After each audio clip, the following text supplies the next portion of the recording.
Okay, it came to me that maybe I would extrapolate out a little bit further about erasers, time, time vectors, how they can erase history, how they. I'll just back up.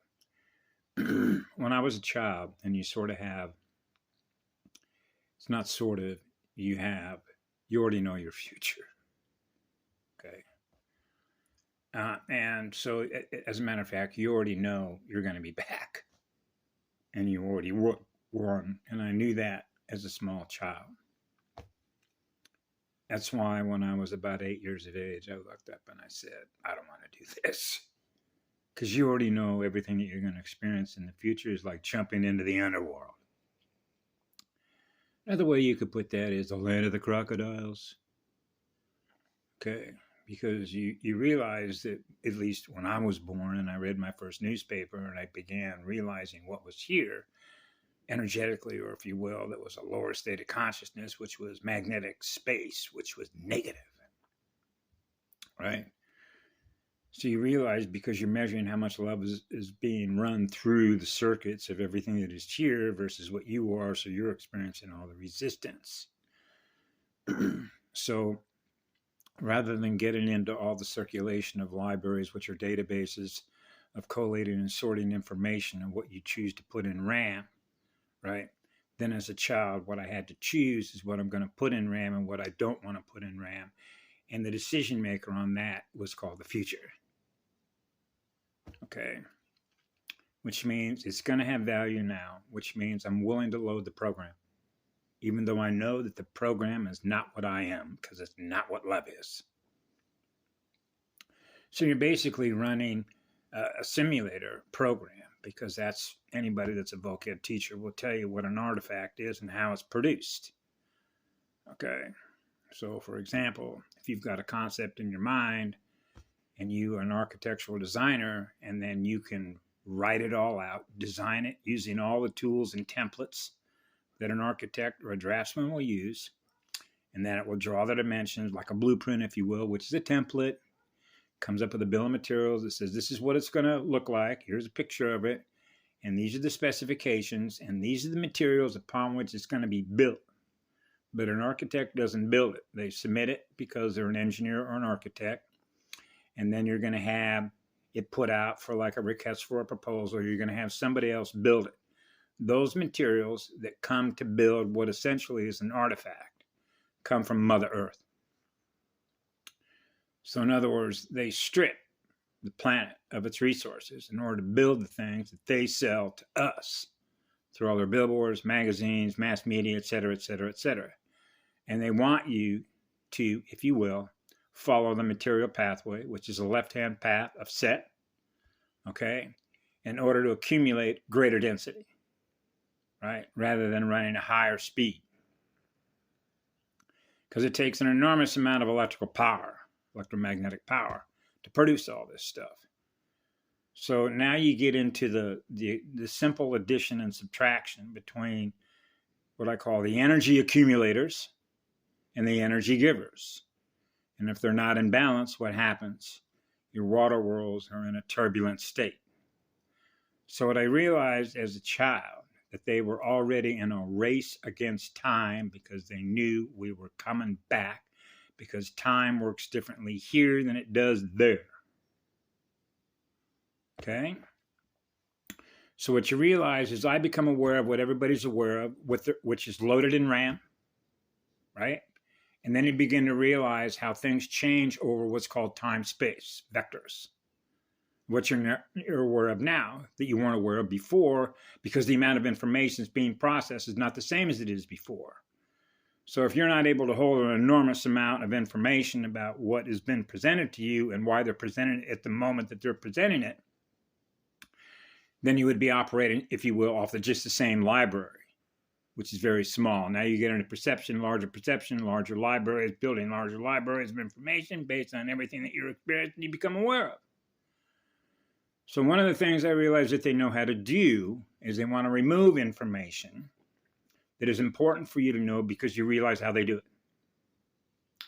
And one of the great videos, if you want to see how this is explained from another teacher's point of view is John Gatto, Gatto. He was a teacher, worked in the New York City schools. He's taught in both elite schools and he's taught in public schools of less economically disadvantaged beings. And he explains in a very brilliant way how consciousness is engineered and directed by architects in order to hold your mind's energy captive to the architect. That would be Mr. Smith in the Matrix. Okay?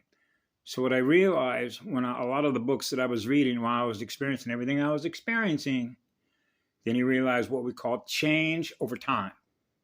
So what I'm measuring is the increments when you think of this as wave in space. When you're running a high-speed wave, you're very aware of the changes that are taking place in your vectors.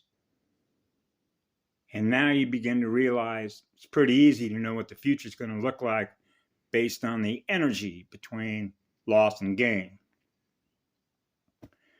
Okay? So when you know, because you can already see it in your mirror, what they're doing, they're engineering the future collapse of humanity. So imagine you know that at 4 years of age in 1955. Put that into perspective. I call that a built-in looking glass. Okay? Which means you already know your future.